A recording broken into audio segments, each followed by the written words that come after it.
Shifting focus now to Bangladesh, almost a year after Sheikh Hasina's ouster from the country, the interim government headed by Muhammad Yunus continues to be under scrutiny, and the reasons are far too many.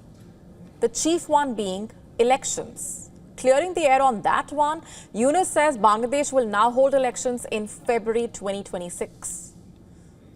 A lot has happened as far as Bangladesh's political landscape is concerned since Yunus was sworn in as the chief advisor of the interim government.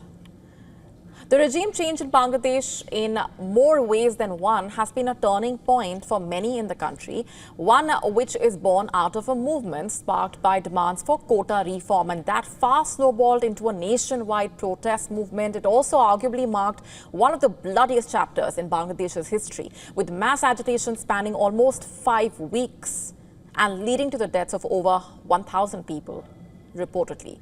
And this also marked Hasina's dramatic exit after being in power for 15 long years. Thousands of student activists from various political groups marched through the streets of Dhaka with flags and banners marking the anniversary of the mass protest that toppled the Hasina government. The protesters also chanted slogans for a better Bangladesh, calling for better governance.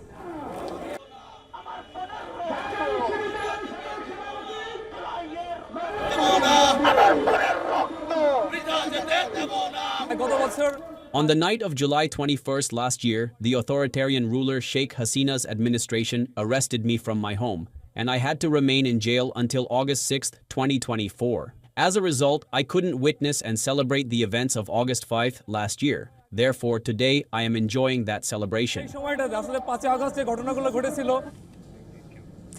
In a statement criticizing the current regime, Hasina described the transition of power as a dark moment in the country's history. She also called on citizens to continue their struggle for justice, economic opportunity, education and peace. That's what has been said. On the other hand, in a televised address, Bangladesh's chief advisor Muhammad Yunus vowed to stand against any form of oppression and prioritize the welfare of the people.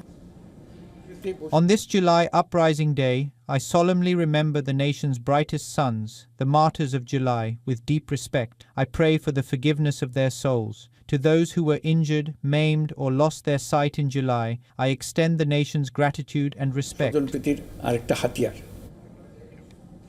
But what all has really happened in a year, and what has changed?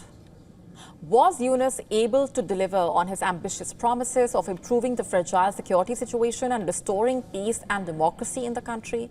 Now they are at loggerhead with each other.